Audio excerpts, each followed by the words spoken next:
Abrimos a PIA solicitadores 100% online, 100% online. Se nós estamos a fazer algo no mundo da solicitadoria, então o mundo da solicitadoria tem que ficar melhor. Ponto final. Bem-vindos ao podcast PIA. Muito bem-vindos a mais um podcast da PIA. Hoje temos connosco o Dr. Paulo Teixeira, nosso colega, bastonário da OSAI, e que a partir deste momento está como candidato a bastonário da OSAI. Muito bem. Para conseguirmos ter aqui uma conversa informal, como é o nosso objetivo aqui no podcast PIA. E Paulo, em primeiro lugar, obrigado. Muito obrigado pela tua disponibilidade para estares connosco. É uma honra ter-te aqui. Nós já temos a oportunidade de partilhar isto no episódio que gravámos anteriormente. Nós somos uma sociedade recente, somos jovens, e para nós é uma honra poder ter aqui alguém com a tua experiência, alguém com a tua capacidade, que está a desempenhar o cargo de bastonário agora em fim de mandato e a candidatar-se a mais um mandato. Quem tem a agradecer sou eu. Muito obrigado pela oportunidade que me dão de apresentar-me enquanto candidato a bastonário e não propriamente, ainda que seguramente algumas das perguntas possam ter a ver com aquilo que é o exercício da minha função, é indissociável, naturalmente, mas eu é que agradeço o vosso empenho, a vossa dedicação e a preocupação fundamental de trazer para aquilo que é o universo dos solicitadores de execução a oportunidade dos candidatos, não só, mas também a bastonários, poderem explicar ao que vão e porque é que acham que devem ser os próximos bastonários. Muito obrigado. Olha, e pegando nesse tópico, foi muito debatido, principalmente nas redes sociais, a possibilidade de haver um debate entre os 4 candidatos a bastonário. Esse debate não foi agendado, pelo menos que seja do nosso conhecimento, não existe. Houve essa vontade, houve esse pedido, houve... Vamos lá ver. A questão do debate, eu acho que nenhum dos candidatos se furtou ou se quer furtar, nem se furta à sua existência. Está fora de questão. Parece-me que sim. Eu falo por mim, naturalmente. A questão distinta é como é que a OSAI, que até hoje nunca o fez, se pode ou não posicionar para manter a sua imagem institucional distante daquilo que podem ser as manifestações e as opiniões dos vários candidatos e conseguir, ao mesmo tempo, garantir que esse debate não tivesse de ser só com os candidatos a bastonário, porque há 178 colegas que se candidatam. Bem, sabemos, de uma forma, o bom senso nos dirá que os 178 não vão querer debater as coisas entre si, é normal. Mas ainda assim, temos de perguntar, mas quais são as regras? Quem é que faz as perguntas? Quanto tempo é? Quem é que fala? Temos equipamento para isso? E, de facto, nós não temos equipamento na ordem para fazer um debate sério.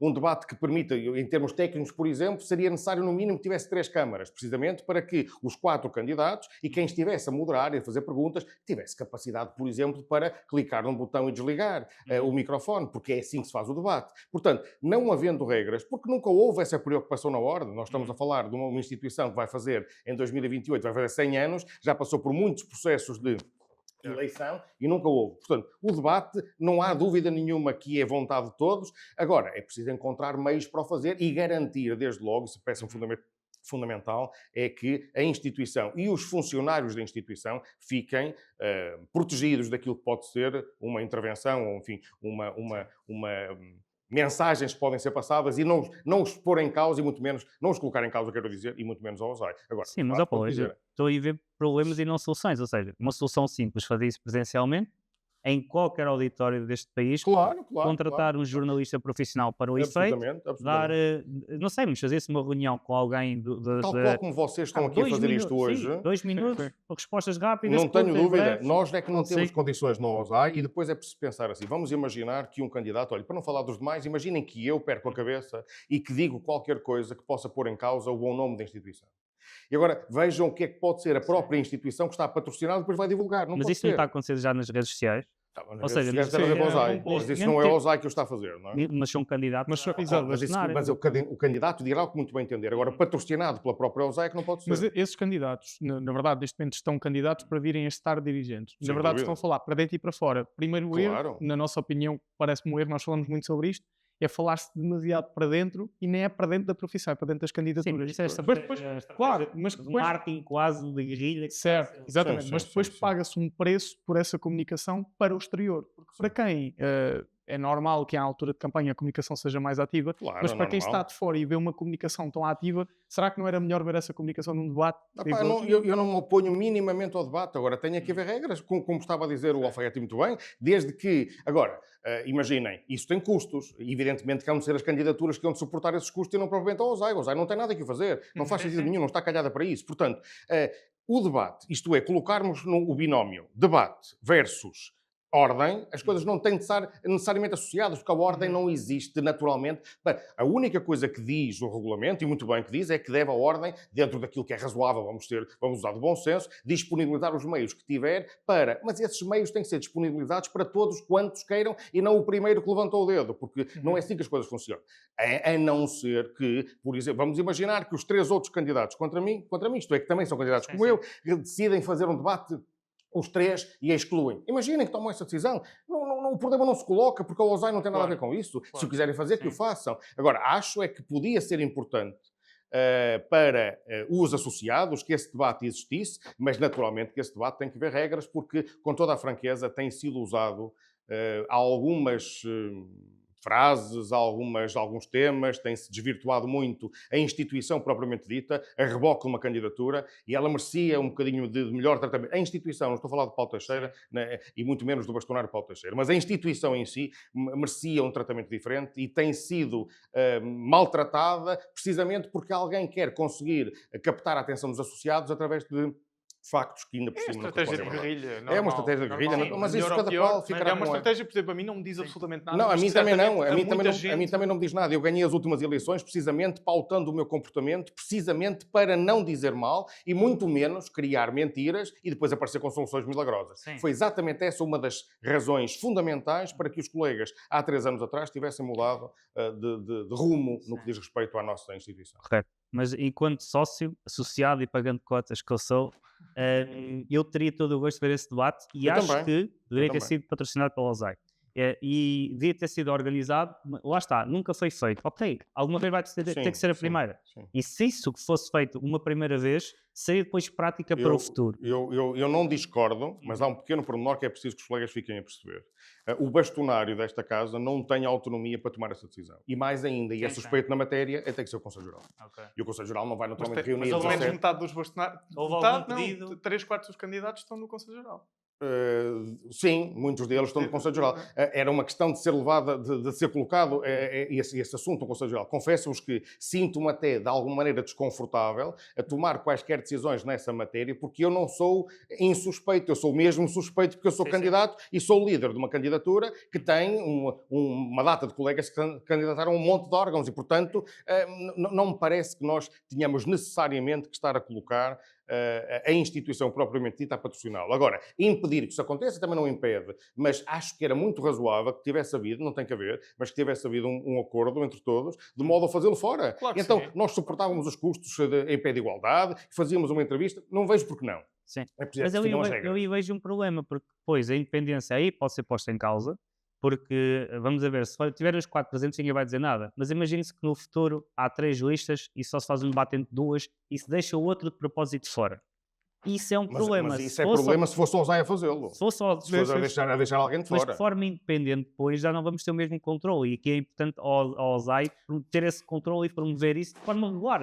Mas pode condicionar também, mas podemos ver do outro lado, que é a participação ativa, aquilo que podem ser a iniciativa de criar um debate e definir as regras e por aí fora. Quando o candidato bastonário é o bastonário e quando é ele que tem, naturalmente, ao seu dispor um conjunto de competências que a lei lhe confere, eu julgo que aí sim a marca da eventual suspeita de parcialidade, eu não queria de maneira nenhuma que a minha OSAI ficasse... Eu sou sincero, eu acho que a malta apaixonou-se pela ideia de discutir a existência do debate. Também me parece. Quem dizia querer um debate, muita gente queria, mas muitos deles não queriam, porque ganham muito mais com a existência do debate do que outra coisa. E o que me parece é que não se conseguiu arranjar um consenso que, na minha opinião, é básico. Muito honestamente. E nós fomos abordados por muitos colegas para se fazer o debate aqui, nós não fizemos porque não quisemos, não era esse o nosso intuito e não nos cabe a nós organizar esse debate e, tal como tivemos recusas para vir a esta entrevista, certamente íamos ter recusas para vir ao debate e depois íamos ter um problema. É que não tínhamos aqui todos os candidatos, tivemos 3 aceitações e infelizmente um dos candidatos não conseguiu ter agenda para estar aqui, mas eu aqui concordo com o Cláudio, acho que era importante ter havido esse debate Percebo também que numa campanha de guerrilha como aquela que está a ser feita, melhor ou pior por todas as candidaturas, não ia ser um debate fácil. A minha não está a fazê-lo. Não? Não? Achas que não? Acho que não. Talvez não seja uma Guerrilha comunicação não. institucional. Tem a ver com uma institucional, não pode Não ser. é Eu só institucional respondo no sentido de institucionalmente ser se da a ordem campanha. estiver posta em causa. Exato, eu quero dizer institucional da campanha do Grupo Juntos pela USAID, mas se calhar algumas pessoas que fazem parte da campanha têm uma... Eu acho que nós temos a pluralidade de ideias e nós temos uma liberdade, naturalmente, de expressão que não pode ser coartada. Ainda que, na verdade, eu tenha imposto como limite na minha candidatura, quer na anterior, quer nesta, e todos os colegas que fazem parte da campanha Juntos pela USAID não só perceberam, como reconhecem, se revêem naquilo que é o mote principal desta candidatura, que é: eu preciso de explicar aos meus colegas a razão pela qual devem votar na lista D e não devem votar em mais nenhuma, precisamente porque eu explico o que quero fazer desta casa, o que é que deve ser feito nesta casa, e não propriamente apontar o dedo, e são tantas, mas vocês não têm ideia, se calhar têm, tantas as razões que eu podia agora aqui ocupar, se vocês me permitissem, que não o farei, para explicar exatamente aquilo que tem vindo a ser os ataques de natureza pessoal, que eu acho que ainda vão piorar, com toda a franqueza. Então, tenho muita pena. Mas calhar, antes de irmos lá... Sim, não precisamos lá ir. Mas nem precisamos lá ir depois. Sim, podemos ir depois, essa é a ideia. Acho que podemos dividir isto daquilo que foi o passado, que está a ser o presente agora e quais é que são as ideias do futuro no programa. Passado, chegamos aqui, passado 3 anos de eleições, ou seja, estas eleições são extraordinárias, não deveriam acontecer, foram convocadas antecipadamente. Por isso, a minha pergunta para ti é muito direta e muito simples, que é: o que correu mal para termos eleições antecipadas? Francamente, eu tinha duas formas de abordar o assunto. Uma delas prendia-se com a identificação de problemas ligados ao caráter ou falta dele, àquilo que são a postura de alguns colegas, mas que peço que me perdoem, mas eu não é por aí que quero enverdar. Eu vou-vos explicar aquilo que eu acho que correu mal. Não serve de desculpa, nem pode servir de desculpa, mas são factos que são do conhecimento público e que naturalmente não permitiram que nós tivéssemos chegado a bom porto, digamos assim. A primeira das quais é evidente. Nós tomamos posse, e desde que tomamos posse em janeiro de 22 até o presente dia, nós tivemos 3 ministros de Justiça. Ou 3 ministras, foram 3 senhoras. E é evidente como devem calcular, acho que qualquer colega consegue perceber que o processo formativo da vontade legislativa, se assim se pode dizer, não é só porque a OSAI reivindicou, ou não é quando nós queremos e em relação ao que nós queremos. E, portanto, cada vez que muda o governo, mudam as prioridades do governo, muda o programa do governo, muda aquilo que devem ser as iniciativas ou ações ativas do governo e, evidentemente, que há de haver aspectos no início do exercício da função enquanto ministro que não têm necessariamente que coincidir com aquilo que são as nossas reivindicações ou os nossos anseios. Estão lá. Agora, o processo é que é repetitivo e isto demora tempo, são meses de trabalho, não é? E os meses de trabalho, quando são interrompidos por novas eleições, muda o governo, o que é que tem que fazer a OSAI, o que é que fez o bastonário da OSAI, sistematicamente em cada um deles, em todas as vezes que foi oportuno, apresentar as nossas ideias, as nossas reivindicações, as nossas, dos colegas, e aquilo que constava naturalmente no nosso programa. Portanto, uma coisa que falhou e que não permitiu mais foi essa interrupção em 3 anos, 3 ministros da Justiça. Depois, é preciso também ter em conta que quando nós estávamos numa velocidade já cruzeiro, portanto, já tinha passado o ano de 22, já tínhamos conseguido estabilizar. Aliás, é bom que nós tenhamos também a noção que o processo de transição não foi propriamente o ideal, na minha modesta opinião. Nós devíamos ter recebido da anterior direção, da qual eu fazia parte, mas entretanto, no momento em que me candidatei, já não fazia parte da direção da OSAI, e eu estava a contar que tivesse um processo de transição muito mais documentado, com o seu número de elementos que nos pudesse fazer seguir um caminho, fosse ele qual fosse, mas na verdade não tivemos nada disso. Se eu vos disser que uma folha em branco é exatamente o que eu recebi em termos de transição de dossiês da anterior direção. Mas isso não atrapalha, dá-nos mais tempo, perdemos um bocadinho mais de tempo, mas vamos à luta na mesma e fomos. Mas no ano de 23 é preciso e não foi só 23, tivemos a indicação clara de que havia sido represtinada uma comissão do governo anterior que queria discutir aquilo que eram as alterações às ordens profissionais.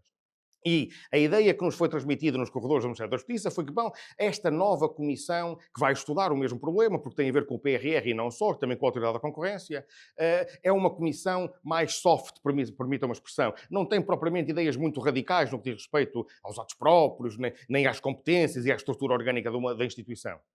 Foi exatamente o oposto.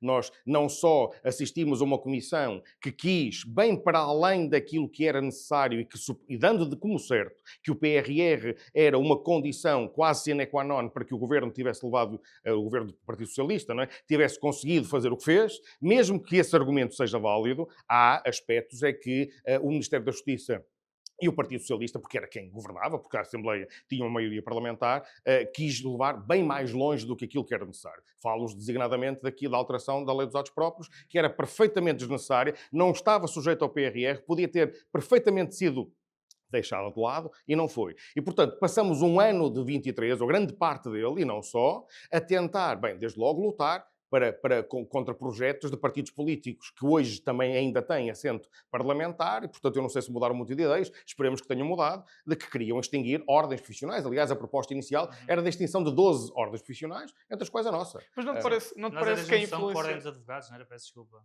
Não. Eles queriam extinguir... queriam extinguir. Eu tive a oportunidade, naturalmente, eu fui ouvido, e mais do que uma vez, pelos vários grupos parlamentares, designadamente aqueles que propuseram estas medidas. A Iniciativa Liberal foi exatamente quem propôs. E eu fui falar com... Olha, é o atual líder da Iniciativa Liberal, ao tempo não era. E eu fui-lhe perguntar a razão pela qual ele entendia que a Ordem dos Solicitadores e Agentes de Execução devia ser extinta. E a resposta que ele me deu foi, bom, não foi propriamente muito unânime, digamos assim, dentro do seio do partido, mas ainda assim deu a entender, por outras palavras, bem, político, que a ordem era nova demais, e existia há pouco tempo.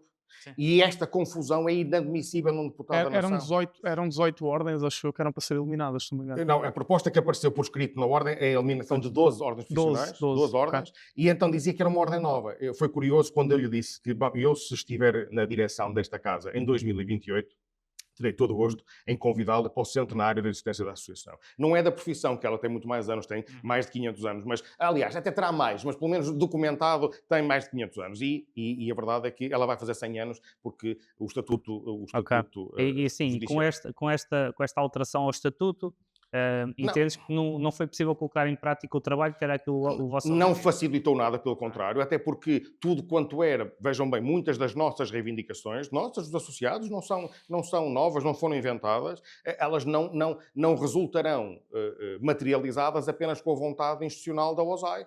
Carece de convencermos o Governo e ou a Assembleia da República a aceitá-las e entendermos como válidas. Era aí que eu ia fazer questão ainda há pouco. Não sentes que as ordens profissionais têm muito pouca influência junto do poder político, ou isso terá sido maior preocupação com a maioria absoluta do PR? Eu acho que houve ali um misto de querer controlar. Não é novo. Não é, nós, no Estado Novo, o corporativismo era algo que fazia parte da estrutura do funcionamento do Estado, é histórico, o problema não se coloca. Essa ideia, obviamente, que abandonada há muitos anos, particularmente desde a reforma e desde a democracia que nós temos implementado no nosso país, mas há uma tentação. Eu julgo que não é só de um partido político, não é só de uma certa ideologia. Há uma certa tentação de querer coartar um pouco aquilo que pode ser a capacidade interventiva de uma ordem profissional. Se a ordem profissional não se comportar como um sindicato, e isso aconteceu no passado recente com, por exemplo, as intervenções da Ordem dos Enfermeiros ao tempo daquela grande confusão por causa do Covid e não só, mas essa intervenção próximo, com todo o respeito pelos sindicatos, era o que faltava, não são mais nem menos que as ordens, mas cada qual tem o seu papel. Mas se a Ordem profissional se predispuser a ter uma atitude desta natureza, perde naturalmente ou esfuma-se aquilo que é a sua principal função, que é de regular, como o braço estendido do Estado, regular aquela profissão ou ajudar a regular e a controlá-la e a regulamentá-la e até lhe dar importância e defendê-la. E isso parece que pode ser, de facto, tentador, de não querer que as ordens tenham essa capacidade de intervenção.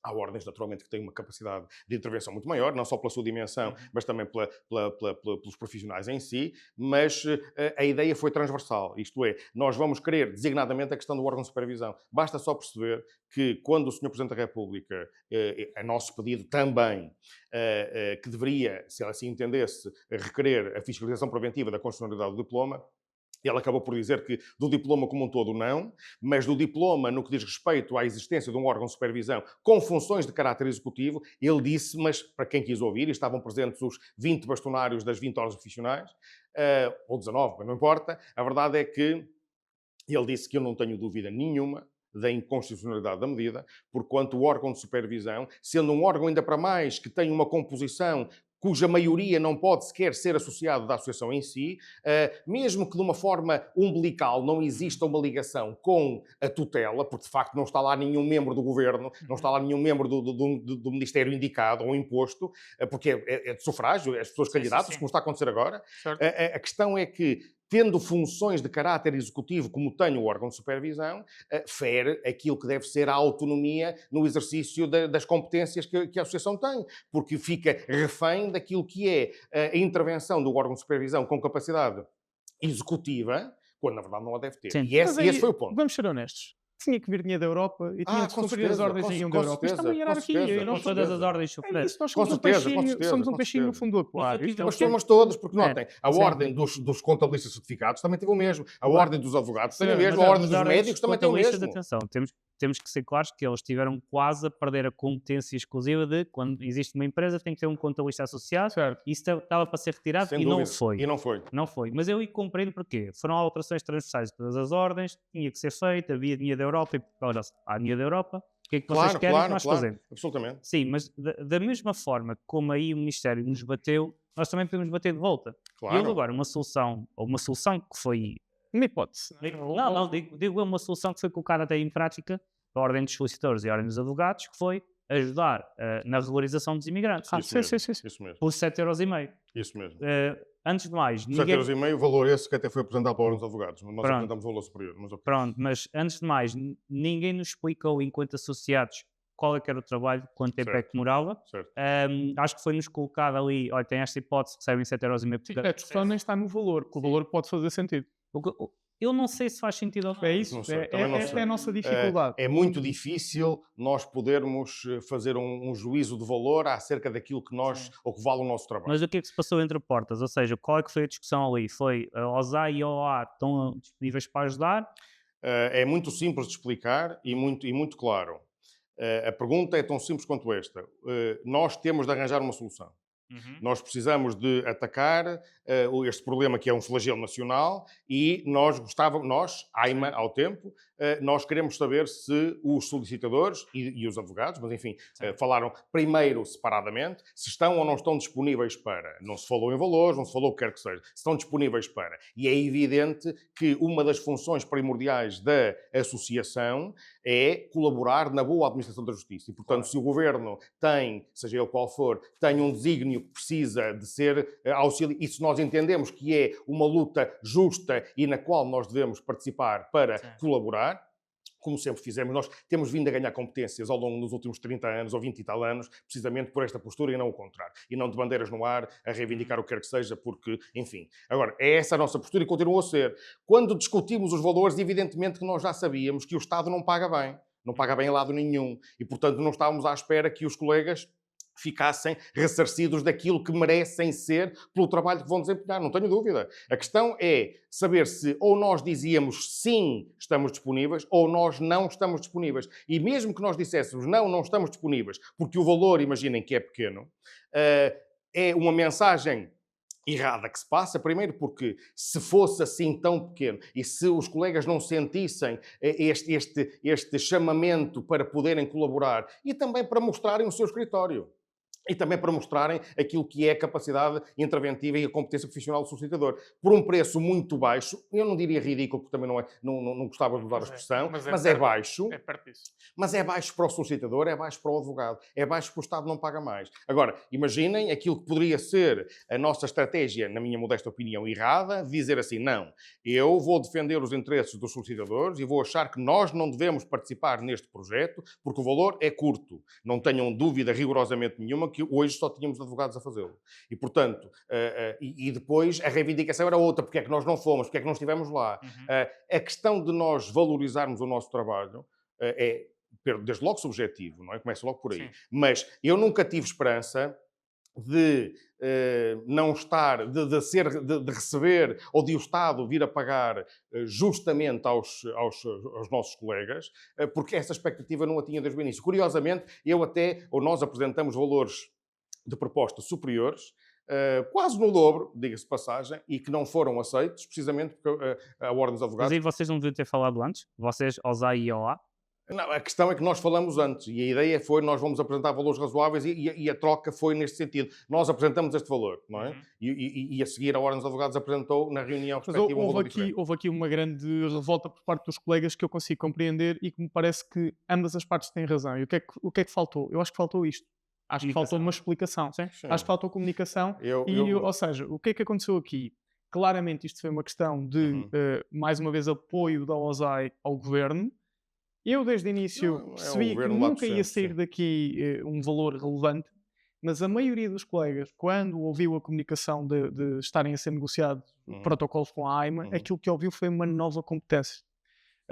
Aquilo que a maioria dos colegas entendeu foi que dali ia sair uma nova competência e mais trabalho que lhes iria permitir fazer crescer os seus escritórios. Sim, mas isso eu não tenho dúvida, depende daquilo que foi... É impossível, ninguém faz crescer um escritório com este projeto. Não, vamos lá ver uma coisa, crescer o escritório não, mas também não é isso que está em causa. Agora é a possibilidade de ter, para aqueles que acham que têm tempo ainda disponível para o poder fazer, isto no puro plano dos conceitos, mas que é possível porque está materializado. Se me forem distribuídos 200 processos mensais, se eu fizer 200 processos mensais a 7,5 € cada um, eu consigo ter uma rentabilidade de 1.500 €. Mas não seja o espírito de missão, nós temos o projeto mas para além disso, da consulta...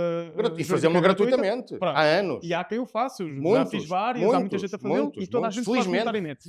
O que é que parece aqui? De um lado, esperam-se novas competências, do outro, espera-se a colaboração dos colegas num espírito de missão, em colaboração com o governo, que é remunerado para conseguirmos ter uma maior adesão. Mas é evidente, eu julgo que até seria desnecessário dizê-lo, que todo este processo foi de cariz voluntário, não é? Porque os colegas... Agora, a questão está em perceber o seguinte, o desafio foi lançado ao OSAI, como foram outros desafios, aliás, basta vocês perceberem o seguinte, em 2001, o Observatório da Justiça, que faz parte da faculdade, ou pelo menos tem o dedo da Faculdade de Direito da Clássica em Lisboa, em 2001, teve um conjunto de académicos a estudar aquilo que poderia ser uma eventual reforma da ação executiva. É?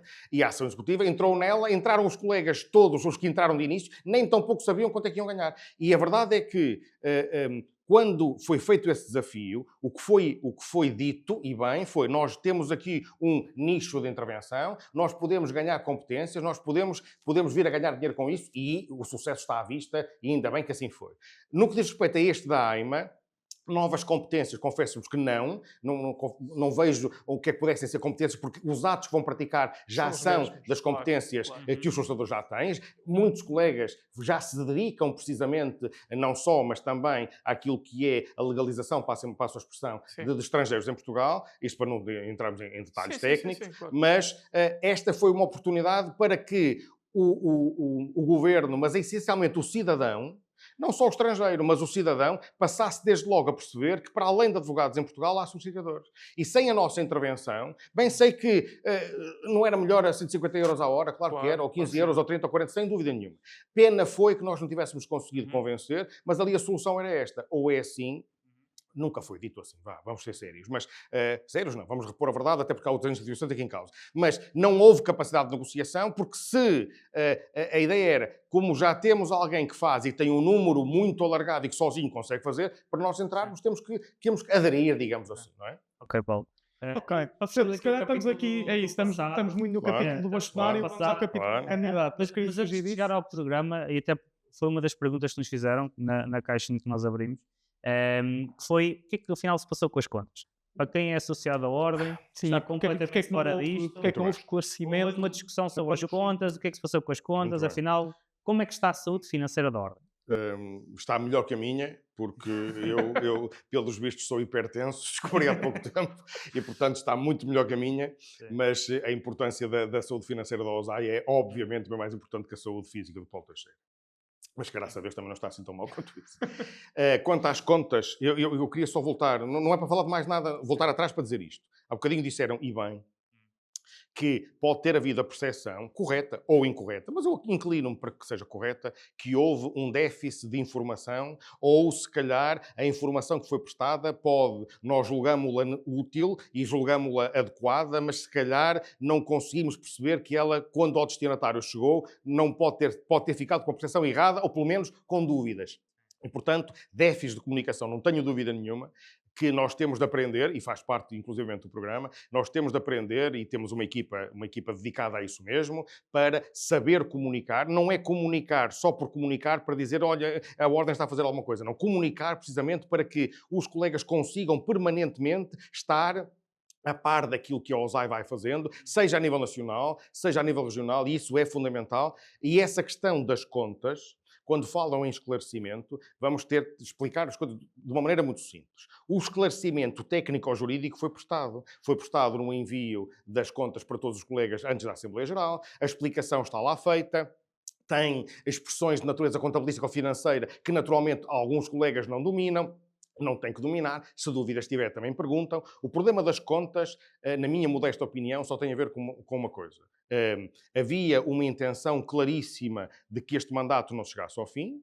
Eu não quero falar sequer da legitimidade ou falta dela, mas houve um conjunto de colegas que entendeu que esta direção não devia continuar e tudo fez para que, na verdade, isso acontecesse. E o que é que fizeram foi usar um mecanismo de Assembleia Geral para fins políticos, porque não houve a mais pequena apresentação por nenhum colega na Assembleia Geral das Contas, uma única referência a uma qualquer circunstância irregular, financeira ou contabilística, algum valor que estivesse fora do sítio, algum documento que não existisse para suportar uma despesa. Não houve rigorosamente nada disso. Nenhuma. Ninguém fez uma intervenção dessa. A intervenção foi, nós achamos que a OSAI está a gastar muito dinheiro. Okay? Mas isso é uma consideração de natureza subjetiva, alicerçada em nada. A ideia era, eu quero tentar demonstrar uma realidade que não existe, quero tentar demonstrar, quero criar medo e quero criar uma sensação de irregularidade, de situação financeira degradada, precisamente para atingir o fim que estamos hoje a viver,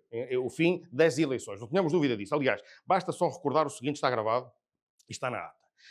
Não é normal o revisor oficial de contas intervir, desde logo, não é?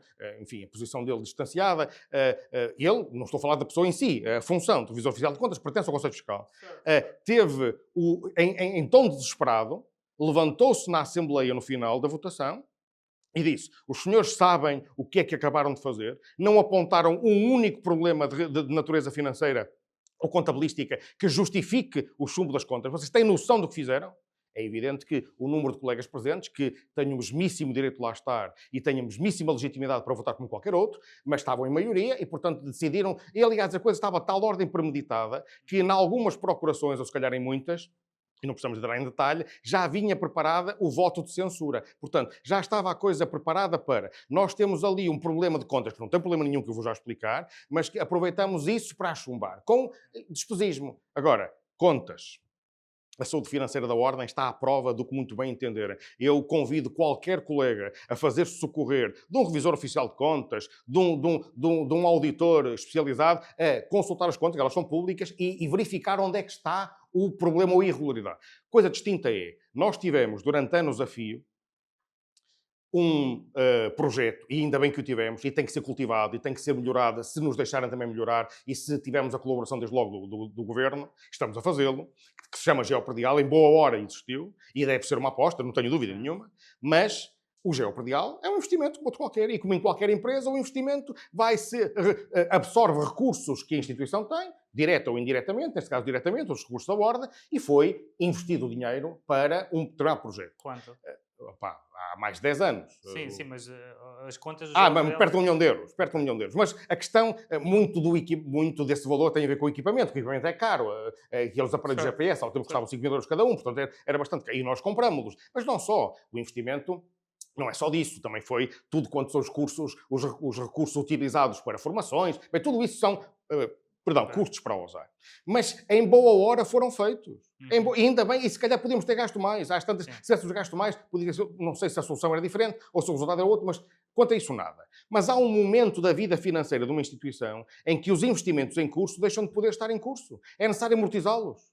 E caiu, desculpem a expressão, caiu no colo do Paulo Teixeira, e ainda bem, porque eu, o que pauto em termos de comportamento pessoal também o faço enquanto bastonário, que é a transparência e o rigor. Se os auditores nos dizem, Sr. Bastonário, o valor que está em investimento em curso, que não é amortizado, que não tem vindo a ser amortizado, na opinião deles já devia ter sido antes, bem antes, mas ok, é uma questão contabilística ou financeira. Mas neste momento, Sr. Bastonário, tenha paciência, mas não há nenhuma justificação legal para que nós continuemos com o geopredial em investimento em curso, tem de ser amortizado. Mas amortizado, claro que depois, com os resultados operacionais, que deu um resultado positivo de quase 300 mil euros. 268 mil euros, mais corretamente.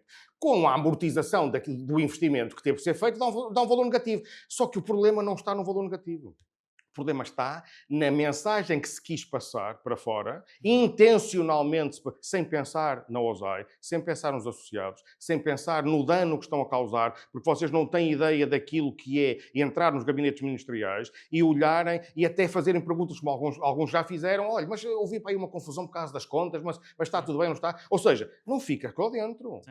E isto é preciso, tem que ser responsável. Isso faz parte da política. Como é evidente. Agora, houve uma inércia comunicacional do vosso lado e houve uma capacidade de comunicação, mal intencionada ou não posso caracterizar, porque não foi a minha comunicação.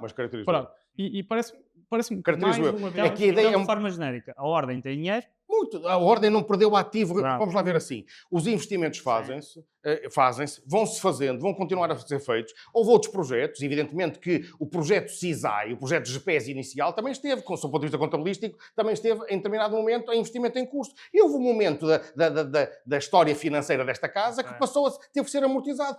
São regras contabilísticas, não são inventadas por nós. Ok. Então, passando agora para aquilo que é o presente. A saúde financeira está à prova de bola. À prova de bola? Completamente. Ok, ótimo. Então vamos continuar a ter grandes festas. Mas isso aí já é outra conversa. É outra conversa, porque, e aí já não quero entrar tanto por aí, porquê? Porque já não estamos do Paulo candidato, estamos do Paulo Bastonário, mas quando eu olho para dentro de uma ordem, a ordem não tem que estar lucro. A ordem é criada para servir os associados. Não é como uma empresa tem que dar dinheiro, ponto final. Mas eu nem consigo compreender, e aí é a minha posição enquanto associado, como é que se gasta tanto dinheiro em tantas festas que não servem para efeitos práticos para nada, quando se podia apostar noutra coisa, que é isso é o que eu quero fazer a ponto, que é para o teu projeto enquanto candidato, que é, fala-se em novas possibilidades, novos poderes, mas temos o técnico de geopredial, neste caso o técnico de cadastro, que é algo que nós podemos ter enquanto solicitadores, podemos fazer. Claro. Neste momento já existem muitos solicitadores que o são, mas se eu não estou em erro, o teu projeto, o teu programa eleitoral não fala disso. Aquilo que já está em curso não aparece como novidade. Agora, a questão do técnico de cadastro, conseguida, há muitos colegas que fazem geopredial, mas que não são técnicos de cadastro. A formação tem vindo a ser feita nos últimos anos, aumentamos o número consideravelmente daqueles que querem ser também técnicos de cadastro.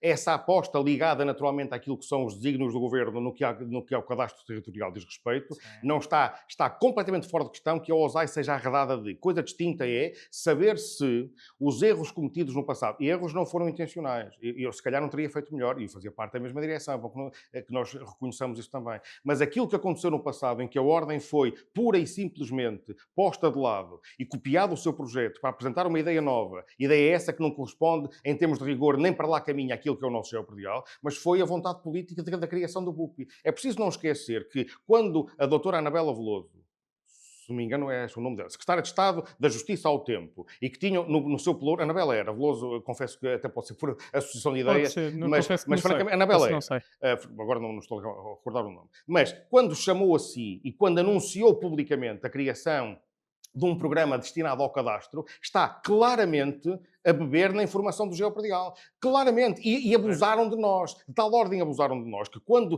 quiseram receber a informação, quando perceberam como é que funcionava, quando perceberam a nossa capacidade, a seguir, não pode ser a OSAI a fazê-lo, o governo tem que o fazer. E então fizeram-no, apresentaram-no em cima daquilo que é o nosso geopredial, com uma qualidade e com um rigor que fica a léguas daquilo que é a nossa capacidade. Mas agora, o projeto é de continuar, não tenho dúvida. É isso. Mas tem que ser cadastral. Como é que... nós temos pessoas na nossa equipa, já somos 15, e temos 4 pessoas que querem ser técnicos de cadastro. A formação é aberta de cada vez que há necessidade dela ser... Agora já há necessidade. A última vez tem meses. Para quantas pessoas? Para os que se inscreveram. Não. As inscrições vagas foram limitadas e fecharam antes do tempo.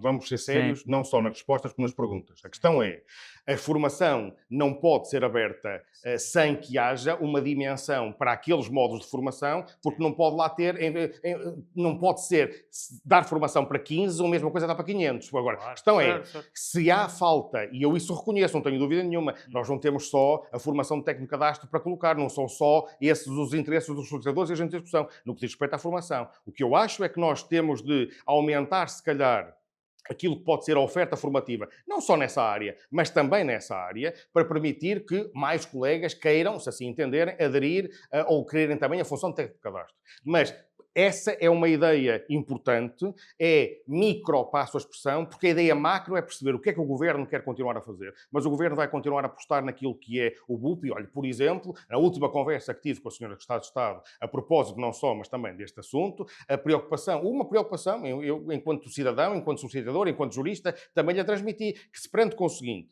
mas o passo que se quer dar para que a informação, quando passar a constar da descrição predial, é para beneficiar daquilo que é fé pública, registrá-la em sentido positivo? Mas isso não é um risco demasiado que nós devemos correr? E a resposta é, dos técnicos que estavam à volta, pois, se calhar temos de pensar se pode ser esse o caminho ou não. Isto para vos dizer o quê? Ser técnico de cadastro é uma saída profissional, ou se quiserem, um nicho de mercado que podem e devem aderir àqueles que muito bem entenderem. Julgo que tem trabalho nos próximos anos para continuar a fazê-lo, não tenho dúvida nenhuma. Os solicitadores estão perfeitamente calhados para o efeito, não só porque receberam formação adequada para o efeito, não só porque nós tomamos a iniciativa de criar a ideia de como é que se vai fazer a georreferenciação com a iniciativa do geopredial. Temos gente muito qualificada, como formandos já formados, como os nossos formadores, e temos naturalmente uma aposta daquilo que pode ser a nossa contínua participação nesse desígnio nacional que é de cadastrar o território. Nós tínhamos uma proposta inicial do geopredial, proposta essa que não foi aceita pelo Governo, ou pelo menos não foi acolhida, nota-se, que foi, nós conseguimos ao longo dos anos, se isto for implementado e se nós tivermos apoio para que seja implementado com os solicitadores, que nós não temos dificuldade nenhuma em encontrar mais 200, 300 ou 400 se for necessário, nós vamos conseguir cadastrar pelo menos a propriedade rústica em Portugal de uma forma gratuita, rigorosa e sem, portanto, custo nenhum para o Estado e portanto, para o horário público. Não foi essa a opção. A opção foi, nós temos que apresentar um projeto e agora ganhou esse projeto uma substância financeira determinante porque foi incluída no plano de resiliência e, portanto, os milhões vêm da Europa para o fazer. Eu não tenho dúvida nenhuma, quer da Sra. Diretora-Geral do Território, com quem nós falamos periodicamente, quer com a Sra. Secretária de Estado da Justiça, que está com este pelouro, que a colaboração estreitíssima com a Ordem há de ser o caminho que nós vamos ter que continuar a seguir. Se o vão fazer ou não, estaremos atentos. Então, olha, ainda falando nesta questão da canalização dos recursos da Ordem, agora percebemos que financeiramente está tudo bem, tem aqui uma pergunta no leque de perguntas que nos deixaram, que é, se tivesses que definir 3 prioridades para este próximo mandato, quais seriam? Tem que ser mesmo só 3. Que, de facto, 3 principais. Mas ao dizer 3 principais, alguém vai ficar chateado. Mas vamos lá, olha, então eu começo por falar nos agentes de discussão. Se forem 3 boas, nós damos mais um. Muito bem. Então eu fico sob o vosso escrutínio. Então vamos lá. A principal preocupação dos agentes de execução, ou melhor, da OSAI, no que diz respeito à administração da justiça e no que concerne aos agentes de execução, passa necessariamente por nós abandonarmos a todo o custo o processo de intervenção do agente de execução, que agora é por nomeação que tem que deixar de ser. Só criou entropias, só criou escritórios gigantescos que só têm dado problemas, estou a falar de factos do conhecimento público, e essa não é, nem pode ser, a forma de intervenção do agente de execução, até porque conseguimos assistir àquilo que é uma injustiça tremenda, que é termos um conjunto de colegas com 70% ou 80% dos processos executivos em Portugal, depois temos os outros que vivem das migalhas, vamos chamar assim, da nomeação. Não tem de ser necessariamente sorteio, porque é possível nós usarmos critérios de natureza objetiva que não passe pela intervenção humana. Dou-vos o exemplo para percebermos o que é que poderia ser feito em termos de algoritmo, que é... o IRN, quando recebe eletronicamente os pedidos de registro e são distribuídos, não distribui por ordem alfabética, não distribui só com o critério de, bem, aquela já teve, agora é para esta. Há um conjunto de fatores que são carregados para o processo de natureza objetiva, tem a ver com o cumprimento de prazos, tem a ver com o número de funcionários, tem a ver com o número de fatores que podem naturalmente ser carreados sem que tenha intervenção subjetiva, para que haja transparência, e esses fatores que podem naturalmente beneficiar os cumpridores, aqueles que cumprem as regras, aqueles que cumprem os prazos, ou que têm condições para o fazer, serem, vamos chamar-lhe, beneficiados. Essa é uma preocupação no que há outras da instituição, também muito importantes, mas esta, se me permite, para destacar uma, esta Mas pegando já nos agentes de execução, antes de passares ao próximo tópico, abertura de... Essa é outra questão interessantíssima, muito obrigado por colocar eu sei que temos que ouvir a CAS, claro. Temos que ouvir a CAS. Houve no outro dia alguém que disse que a CAS tem tido uma... Nós, felizmente, hoje temos uma CAS com a preocupação séria de exercer as funções da CAS, coisa que nos últimos 3 anos, para ajudar à missa, como eu costumo dizer, daquilo, o que é que correu mal? Olha, correu mal uma CAS que não colaborou rigorosamente nada com os agentes de execução, que não fez a fiscalização que devia fazer e que, entretanto, pôs-se disponível para abarcar competências que são da OSAI, e que tentou fazê-lo de uma forma clara. Não fosse a nossa intervenção, não fosse a nossa atuação, e preparava-se a CAS, em termos abstratos, para qualquer dia, se calhar, em vez de termos uma ordem de solicitadores e de execução, tínhamos uma CAS a tutelar só pelos interesses, como se fosse uma ordem. Mas vamos ter estágios?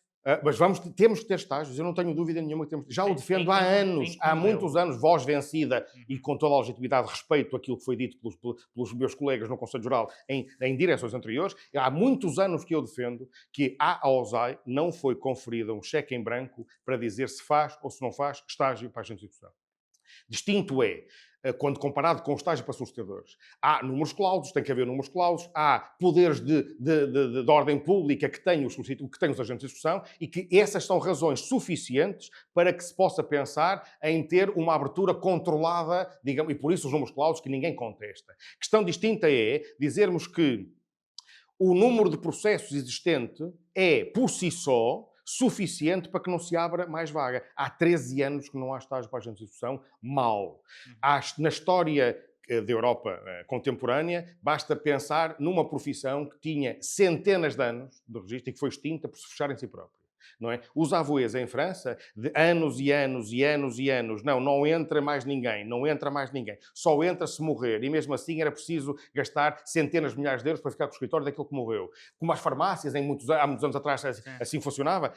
Se nós nos fecharmos, damos 2 imagens muito negativas. A primeira é que nós achamos que o monopólio é nosso só porque sim, e depois, porque não permitimos que haja a entrada de novos colegas que têm anseios para o ser, que têm condições para o ser e, infelizmente, até temos vindo a ter uma diminuição da agente de execução ao longo destes 20 anos, por razões que até nos envergonham algumas delas, mas seja lá o que for, é a realidade que temos e, portanto, eu não tenho dúvida. O que eu acho que nós podemos e devemos fazer, e o Sr. Presidente do Colégio dos Agentes de Execução atual e que também é candidato ao mesmo órgão tem a mesmíssima ideia, preciso pensar o seguinte: se for possível abrirmos as vagas, não no número reduzido, mas até no número mais alargado, porque, entretanto, conseguimos mais competências e mais capacidade de intervenção dos agentes de execução, então eu não tenho dúvida nenhuma que, em vez de abrirmos apenas para colmatar as saídas voluntárias ou não, podemos naturalmente abrir o leque de mais profissionais para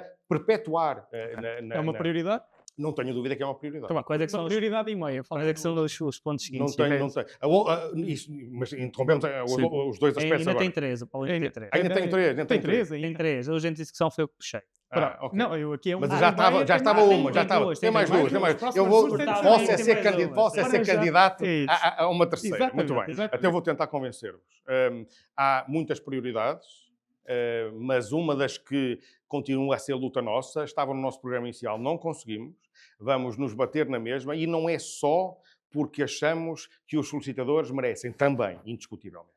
Mas não se pode usar argumentos como têm vindo a usar os últimos governos, nos últimos 20 anos, ou 15 anos pelo menos, que não está celebrado o protocolo, não é preciso protocolo, e o Estado português coloca-se, ou dá-se ao luxo de não ter, ao dispor dos cidadãos carenciados economicamente, um conjunto alargado de profissionais competentes, que estão calhados para o efeito, de tal ordem, até o fazem de uma forma gratuita no programa que a OSAI tem de informação jurídica gratuita, que de aplaudir todos quantos gratuitamente o fazem.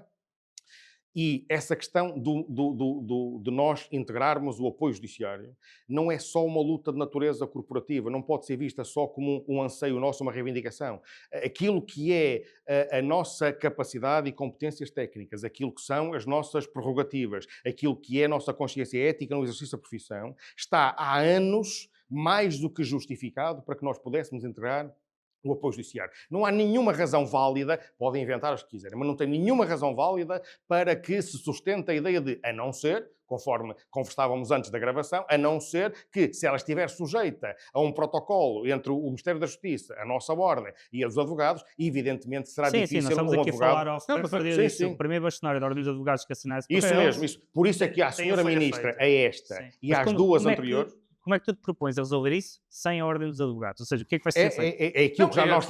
Está legislado, falta uma portaria. Quanto tempo demora a fazer uma portaria? Precisam de ajuda? Nada, exatamente. Aliás, a ideia é, o que está definido é que tem de ser por protocolo. Mas nada impede que, por via legislativa, o problema se resolva. Então, ou seja, basta que o Ministério... Temos que convencer o PSD e temos que convencer o PS, porque isto também não vai... Mas não achas que há aqui responsabilidades, não só políticas, mas das duas ordens? Porque estão a utilizar um expediente que é ser necessário um protocolo para atrasar 20 anos a implementação. Eu devo... Vais fazer diferente nos próximos 4 que não tenhas feito nisso. Exatamente. Isso é uma questão interessante. Diferente pode ser em termos de resultado, em termos de empenhamento, em termos de dedicação e de lutar por aquilo que são os interesses os nossos associados, vai ser exatamente a mesma. Agora, neste ponto específico, mas eu não vou fazer diferente nem de novo. Ou melhor, vou fazer outra vez, aquilo já foi feito. Já foram apresentadas às 3 ministras da Justiça aquilo que deve ser o abandono da questão de protocolar, porque já vimos que não vamos consegui-la, não é? E, portanto, por via legislativa, basta uma portaria. Não precisa mais. Aliás, discute-se nos dias que correm hoje aquilo que pode ser a atuação do Estado, do Governo, particularmente, no que diz respeito ao apoio judiciário propriamente dito. Isto é, aquilo que é a intervenção dos advogados oficiosos. É um modelo que já temos há muitos anos, mas que não tem que ser o mesmo. Mas isso é aquilo que o Governo há de querer fazer. O que eu acho é que não há e continua a não poder ser a luta apenas pelo protocolo, porque se estivermos à espera do protocolo, vamos ter uma manifestação corporativa, e vamos até dizer, se calhar, defensável na ótica deles, não querer mais concorrência. O problema é que não está aqui nos profissionais. O acento tónico deve ser colocado, conforme nós o fazemos, que é os cidadãos e as empresas, mas em especial os cidadãos carenciados economicamente, não precisam de deixar de ter, ou não têm nenhuma razão para que não tenham ao seu dispor. E notem, e às vezes falamos só do mandato judicial. Mas não é só para o mandato judicial. Aquilo que pode ser a intervenção do suscitador numa medida profilática, ajudando, esclarecendo, encaminhando o cidadão. A consulta jurídica faz parte do apoio judiciário. Claro, com certeza. E, portanto, mesmo que se coloque a questão, mas nós temos algumas limitações, que é outra das prioridades, algumas limitações no que diz respeito ao mandato judicial, e que devemos tê-los, não tenho dúvida quanto a isso também, já se tiver a oportunidade falarei sobre isso também. Isso não é também justificação para que nós não integremos o apoio judiciário. Já houve várias manifestações de interesse em governos sucessivos que compreendem e querem fazê-lo. É preciso a coragem política, porque também não é coisa que dê votos, entendem? E porque não é coisa que dá votos, não é fácil convencer o governante a fazê-lo. Não, ainda por cima, temos que insistir, não é compreensível temos que mostrar. Pelo público. Não é compreensível pelo público. Sim, também não é. Eu acho que nós temos que granjear uma maior, não é simpatia, um maior respeito por parte da comunidade, porque a verdade é, nós somos muito sobre isto, a maioria dos cidadãos, infelizmente, não está ainda consciencializado ainda daquilo que é função. Claro que é verdade. É um caminho que se faz, é um trajeto que tem que ser feito, que tem vindo a ser feito de uma forma sólida. Mas como é que vamos acelerar? Não querendo atropelar aí a terceira prioridade, como é que podemos acelerar essa consciencialização? Acelerar, olha, eu penso que nós podemos e devemos fazer debates e conferências com a academia, com os próprios, o Conselho Superior de Magistratura. Mas a academia, à partida, já sabe o que é que se resolve. Não, mas eu digo para convencer o governo. Eu falar disso, está a falar disso. Não, de forma exterior. E temos já 2 medidas muito boas, que já foram implementadas, creio que foi neste mandato, a imprensa, sempre os protocolos com a imprensa de todo o país, e o protocolo com a STP. Eu acho que essas 2 medidas que vão surtir o seu efeito, umas mais depressa do que outras, eu acho que já nos permite concluir do sucesso delas, e portanto é preciso continuar a manter esse registro, e é essa a nossa intenção, claramente. Mas isso já vai permitindo, mas não só. Eu, como já tenho 35 anos de atividade profissional, sinto com algum background para poder fazer uma análise mais longa, não é? Sobre aquilo que é a evolução. E aquilo que eu noto é que demorou muitos anos, se calhar demorou anos a mais, por inércia, por apostas erradas, o que quer que seja, estou a falar dos últimos 30 anos, mas a verdade é que cada vez mais a realidade que nós tínhamos há 10, 7, 8 anos atrás sobre aquilo que faz o suscitador ou não faz, ouvir expressões como estas. Eu hoje vou falar com o meu solicitador. Eu hoje eu vou entregar o contrato ao solicitador, ao meu solicitador, para ele analisar. Isto era quase que impensável há uma década atrás. Portanto, o trabalho está a ser feito. Parece-me que, se for só difundido não direi artificial, mas difundido sem substância, sem que os cidadãos consigam sentir realmente aquilo que faz o solicitador e que pode fazer e quais são as suas competências, o efeito não vai ser... Eu lembro que há muitos anos atrás houve uma campanha que agora gastou um dinheirão na altura. Não importa porquê, mas gastou, e bem, gastou. Mas em uma campanha publicitária que gastou um balúrdio de dinheiro. Mas os colegas concordaram e muito bem em fazê-la. O efeito prático foi praticamente nenhum. Porquê? Porque eu acho que nós temos de continuar o trabalho da afirmação pela competência, não chega, mas pela competência, pela capacidade que cada um tem de se apresentar e mostrar o que vale, e de cada vez que nós somos desafiados pelos sucessivos governos a exercer competências, fazer exatamente aquilo que os colegas têm feito até hoje. Olha, dou-te uma sugestão que trago lá de casa. Lembram-se da novela Nazaré? Sim. Foi um problema enorme porque a Ordem dos Enfermeiros pagou 40 mil euros ou 70 mil euros à SIC para ter um enfermeiro. Foi genial. Pois, fica essa dica. Claro, pode ser. Se ganhar destas eleições, sim, fica essa dica numa próxima novela. Eu percebo pagar para ter um solicitador. Sem dúvida. Estou a brincar.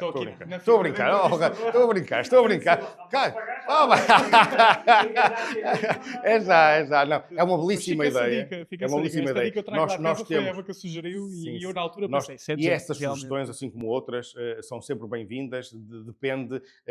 Vejam, o processo decisório dessa natureza não passa pelo bastonário, e ainda bem que não passa pelo bastonário. Mas tem que passar por alguém. Não tenho dúvida. Mas o que eu quero dizer com isso é que as ideias que nós temos de ter, elas não têm de ser só da cabeça do Sr. Bastonário. É por isso que nós cultivamos a ideia de que os colegas nos apresentem sugestões. Agora, enquanto entrevistador, mas que não deixa naturalmente de ser solicitador, estás a dar uma. Ótimo. Ótimo. Ainda bem que é essa. Porque não? Agora, execuível, vamos ver se é execuível ou não. Se vai ter sucesso ou não, vamos analisá-la. Mas tem de ser explicado. Porque claro, se pedirem 200 mil euros para colocar um solicitador na novela... Eu tenho algumas dúvidas, é que nós tenhamos massivamente a compreensão, por melhor que expliquemos. Agora, mais do que a explicação, para além que deve ser feita, indiscutivelmente, e eu acho que os resultados positivos, que serão com certeza positivos, de uma medida dessa ou de outras em tudo semelhantes, farão com que os colegas acreditem que foi só 200, devia ser gasto mais, que se calhar devíamos ter feito em vez da TVI, eram nas televisões todas. Não tenho dúvida.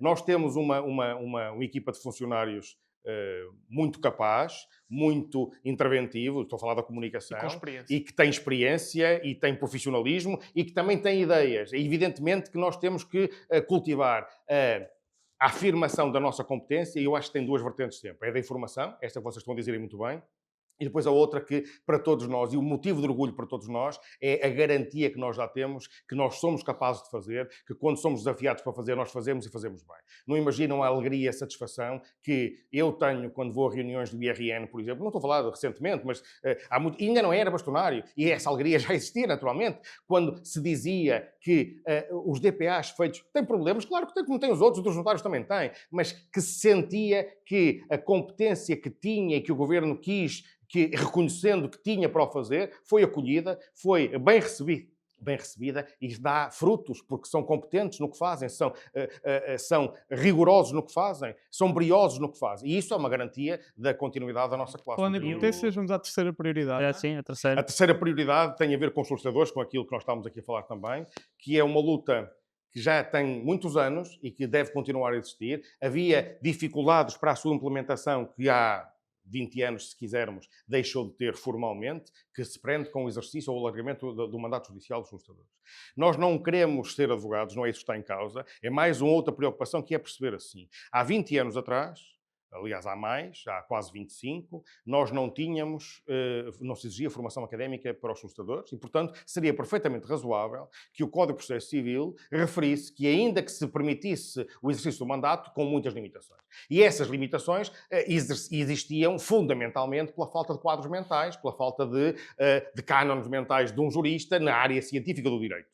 E isso, desde o Estatuto de 99, que desapareceu, a partir do momento em que se exigiu a licenciatura, ao tempo bacharelato, mas depois licenciatura. Portanto, já não há argumento sólido, sustentável, para se continuar a manter este paradoxo, que é um verdadeiro paradoxo, que é, a lei refere que só há 2 mandatários judiciais em Portugal. O mandato judicial só pode ser feito por advogado ou por solicitador. Mas quando diz respeito ao solicitador, tirando a exceção da ação executiva enquanto mandatário, tem a mesma capacidade de intervenção que tem o cidadão, por si só. Isto é paradoxal. Isto não é argumento sustentável a lado nenhum. Porque está a comparar o que é agora, e há muitos anos, incomparável. Portanto, aquilo que nós também temos vindo a demonstrar é que os solicitadores, no final da sua licenciatura e depois com o estágio, têm cada vez mais afirmações e demonstrações no terreno da sua capacidade de intervenção enquanto mandatários judiciais. E seja o mandato judicial tradicional, seja o mandato judicial exercido nos outros modos alternativos de resolução de litígios, como os tribunais, os julgados de paz e como também os tribunais arbitrais, e aí a nossa intervenção pode e deve ser feita, é uma aposta que nós queremos levar por diante, quase que não lhe chamaria a formar um leque de especialistas, mas incentivar ou cultivar a ideia de que há um nicho de mercado muito importante nos julgados de paz, que não é aproveitado por mais ninguém e que pode e deve ser aproveitado pelos solicitadores. Não que o julgado de paz possa ser um parente pobre do que quer que seja, não. A ideia é outra, é que os cidadãos que procuram um julgado de paz deviam estar acompanhados e podem estar acompanhados por profissionais qualificados. Para o efeito, é uma questão de sensibilização dos nossos colegas para apostarem naquilo que é a intervenção no julgado de paz. Duvido, mas espero que a Sra. Ministra da Justiça esteja a ver esta conversa. Sim. Olha, se ela estiver a ouvir, bom dia, boa tarde, boa noite. Um abraço, um beijinho. Mas realmente, estes pontos que referiste bem são pontos importantes, mas que não dependem necessariamente de ti. Dependem muito daquilo que é a vontade de terceiros. Claro. O que depende de ti, do que está do teu programa, o que vai ser feito, ou seja, porque tudo isto que nós estamos a falar é vamos lutar, vamos tentar, vamos eventualmente conseguir. Mas se fores eleito bastonário, o que é que depende só do Conselho Geral? E ti enquanto bastonário, mas o Conselho Geral também é a tua equipa que é eleita contigo, por isso o que é que depende de ti, o que é que vai ser feito diferente dos últimos 3 anos? Olha, em especial a forma de comunicação, como há bocadinho falava. Eu julgo que os colegas devem ser destinatários de uma dedicação maior no que à comunicação diz respeito. Isto é, nós mostrarmos-lhe quais são os problemas que temos pela frente, o que é o nosso cotidiano, o que é que nós temos para decidir e, muitas vezes, a falta desta comunicação não significa que as coisas não estejam a ser feitas, mas os colegas não sabem que elas estão a ser feitas. E, portanto, parece-me fundamental. No que diz respeito ao estágio, por exemplo, tão importante o estágio, para os solicitadores, e claro, após a gente ter discussão, quando abrimos, que é o nosso projeto, já falamos há bocadinho, mas o estágio dos solicitadores deve manter este rigor e este projeto que está até a ser copiado, diga-se de passagem, internacionalmente, não só o estágio, mas a formação contínua em si. Mas falta, de alguma maneira, isto é importante que nós continuemos a conferir ainda mais capacidade de intervenção, ainda melhor preparação para os estagiários, porque, no fundo, o que nós pretendemos é que não haja nenhum lapso de exercício de competência e competência entre o momento em que acaba o estágio e o momento em que, efetivamente, inicia a atividade. Deve haver o menor desconforto possível entre um momento e outro. E isso, claro, tem a ver com o estágio e com o modelo que nós temos e o reforço desse modelo. Isso é fundamental. Quanto às contas, eu tenho de falar delas outra vez. Das contas o problema não se coloca, porque o rigor é de tal ordem que é só manter o rigor. Basta que os colegas merecem saber, por exemplo, que o Tribunal de Contas, no ano anterior, sobre as contas de 2022, não só os aprovou, como deu um louvor ao OSAI. Não deu um louvor ao Paulo Teixeira no Conselho Geral, deu um louvor. Aí há uma coisa que eu tenho que acrescentar, que é, nós temos que perceber que quem está dentro da casa, e eu aqui falo por conta própria, porque neste momento sou dirigente, vou deixar de o ser, mas neste momento sou, quem está dentro tem sempre uma visão muito diferente de quem está de fora. Claro, e quem está de fora tem uma ideia muito enviesada de despesismo, de que todos os dirigentes têm uma motivação financeira associada. E eu aqui partilho a minha experiência e estava a comentar convosco em off, porque eu acho que temos que ser sérios quando fazemos esse tipo de críticas. Só podemos e infelizmente ouvi bastantes vezes essas críticas. Para os colegas que estejam a ver este podcast, eu dei-me ao trabalho de fazer as contas das minhas compensações ao longo dos últimos 3 anos. E dava uma média mensal de horas de trabalho de 35 horas. Sabendo que ali há agosto e não sei o quê, portanto houve meses que de facto tinha poucas horas de trabalho. Uma média mensal de 35 horas deu-me uma média de compensações de 305 euros, o que dá 8,59 € à hora. Não é que eu fosse à espera de mais, nunca foi essa a minha motivação. Sim. Na verdade, já tinha exercido cargos anteriormente, nomeadamente na Comissão de Jovens, não recebi absolutamente nada. Não é esse o espírito desta mensagem. A mensagem é óbvio que há dirigentes que recebem mais em função do tempo que dedicam mais à ordem do que outros. E é só isso. Mas eu que sou membro efetivo do Conselho Superior e que temos muito trabalho e que dedicamos no mínimo dos mínimos um dia por semana ao Conselho Superior mais IVA, digamos assim, que passa essa mensagem de que não é verdade essa ideia de despedismo e de que há um dirigismo instituído, ou melhor, de que todas as motivações de todos os dirigentes, e eu não vou falar por todos, porque eu sei que certamente há pessoas com motivações financeiras em todas as candidaturas e vai sempre ser assim, mas acho que é importante passar essa mensagem para o outro lado, porque não é justo para quem é dirigente e ele sabe o tempo que eu não estou no escritório e sabe a quantidade de coisas que nós temos que adiar e a quantidade de coisas que deixamos de fazer para ser dirigente, e que garantidamente o lado financeiro não é sobre essa matéria, eu gostava de recordar aos colegas uma coisa muito simples. O nosso saudoso colega José Carlos Rezende, em 2004, ou antes de 2004, discutiu no seio do Conselho Geral, e muito bem, aquilo que poderia vir a ser a implementação ou não de um regulamento de compensações dos dirigentes. Precisamente com o argumento principal de não ficarmos reféns para termos dirigentes daqueles colegas que financeiramente estão melhor e que conseguem despender do seu tempo no escritório sem pôr em causa isso e, portanto, em tom de brincadeira dizia-se, bem, dirigentes só podem ser os ricos, porque, na verdade, aqueles que precisam de estar todos os dias no escritório para ganhar o seu pão, não é? No dia-a-dia, não podem despender do seu tempo para a OSAI, porque, efetivamente, não é pago e, como não é pago, eu não posso deixar o escritório. E, portanto, a ideia que eu acho que foi mais do que visionária, e ainda bem que o foi, permitiu exatamente que nós hoje, e há muitos anos esta parte, desde 2004, leia-se, tivéssemos dirigentes, ou pudéssemos passar a ter colegas que são minimamente compensados, porque se nós fizermos bem as contas, não tenhamos dúvida nenhuma que a compensação direta não existe, mas há uma compensação pelo dispêndio de tempo, pela dedicação. E isso está no regulamento, as regras não são aleatórias, está desde 2004, bem, algumas alterações. Mas não é de forma transparente, eu não consigo ver quanto é que cada um de vocês recebe a ordem. Claro que consegue. É disponível nas contas, como é evidente. Tem que ver cada órgão. A cada um de nós não, mas consegues ver no orçamento de cada órgão, consegues saber. Isso, evidentemente. Não, mas querendo saber em detalhe quanto é que foram as compensações, as quais foram que o bastonário, ou que o vice-presidente, ou que o presidente regional, ou que apresentou durante o ano, isso evidentemente que é público. Agora, não está escancarado quanto é que está escancarado, evidentemente. Mas se for à procura, estão lá. E se dúvida houver, o e-mail enviado para, olha, eu queria saber quanto é que o bastonário Paulo Teixeira apresentou de compensações no ano 2023. Não, mas estejam à vontade, o problema não se coloca. E há limites que não podem ser ultrapassados, evidentemente. Eu, por exemplo, tenho um limite, eu e qualquer outro bastonário, tenho um limite que nunca ultrapassei, nem tão pouco cheguei ao limite. Há outros colegas que têm vindo a apresentar, até noutros órgãos, senão no Conselho Geral, com alguma frequência os limites, mas eu acho é que nós conseguimos ganhar, veja-se porque é que a Ordem dos Advogados, nos dias de hoje, e aliás há bem poucos dias, aprovou um regulamento que não se chama de compensações, mas é a mesma coisa, precisamente para permitir que também os advogados que se dedicam à Ordem dos Advogados possam ser compensados por isso. Eu estou muito à vontade. Durante 12 anos consecutivos, eu fui dirigente de vários órgãos, designadamente 6 consecutivos enquanto Presidente Regional do Norte, e não havia regulamento de compensações e a dedicação era a mesma. Portanto, pro bono existiu. Agora, o que eu não queria mesmo era que passasse a mensagem, fico triste por isso, passar a mensagem, muito menos de alguém que seja candidato ou não, mas passar a mensagem de que há um descontrolo naquilo que é a compensação paga ao dirigente A ou B. As coisas são claras, são transparentes, estão perfeitamente orçamentadas. Se vocês compararem o balancete nessa matéria de 22 para 23, o valor é em tudo semelhante. Coisa distinta é sabermos, que eu acho que também foi uma pergunta, ou pode ser, coisa distinta é sabermos se a estrutura organizacional da OSAI ela está ou não está sobredimensionada. É um tema que merece uma reflexão grande. Não permitiu grande reflexão porque a alteração estatutária foi-nos imposta, não houve margem para discutir o que quer que seja, mas eu sou há muitos anos adepto que nós temos, parece-me, que temos uma ordem sobredimensionada no que diz respeito à sua estrutura orgânica e isso naturalmente que acarreta custos, porque naturalmente eu não sou mais dirigente nem menos dirigente que o colega que é delegado conselheiro.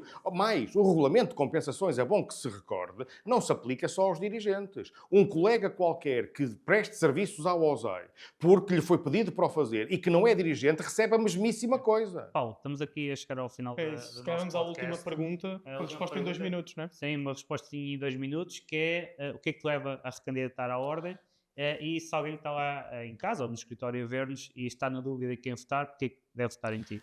Eu não tenho dúvida nenhuma, sou suspeito na matéria, mas que devem votar na lista D, devem votar na minha liderança da Juntos pela OSAI, por 3 razões fundamentais. A primeira, porque nós iniciamos um processo disruptivo que foi terminado, e é bom que se diga, eu não vou ocupar os 2 minutos com isso, mas é bom que se diga uma coisa. Se houvesse uma necessidade muito grande de apego ao poder, eu não tinha tomado a iniciativa de apresentar em Conselho Geral eleições antecipadas. Foi votado por unanimidade. É bom que se note que os colegas todos do Conselho Geral votaram por unanimidade. E porquê? Porque o que disse aos colegas foi: não podemos ignorar, ainda que com razões inválidas, ainda que com falsos problemas, é impossível deixar de olhar à nossa volta e ver que as coisas não estavam a correr como nós devíamos ou como eu gostava que corresse. E, portanto, a ideia é: eu tenho um mandato até 2025, legitimado, sufragado numa Assembleia Geral, eleitoral, e, portanto, podia fazer, podia o forçar. Não fiz, porque eu não estou apegado. Aquilo que eu quis fazer foi: se os colegas entendem, se há essa confusão instalada, então devolva-se o poder de eleger aos nossos associados para que eles escolham quem devem querer. A minha proposta é de continuidade do rigor, da honestidade, da transparência e de uma luta intransigente por aquilo que são os nossos desafios. Sempre, sempre com a primeira nota de defesa intransigente do cidadão e dos direitos do cidadão, daquilo que é o OSAI, manter aquilo que é a função pública e o reconhecimento público da nossa associação,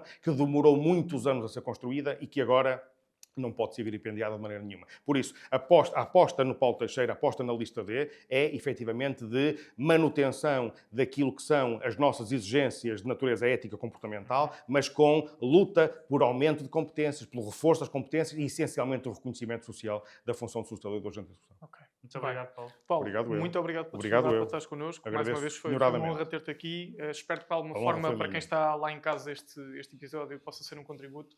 Para nós, de facto, é uma honra, mais uma vez, termos tido a oportunidade de ter aqui dois candidatos.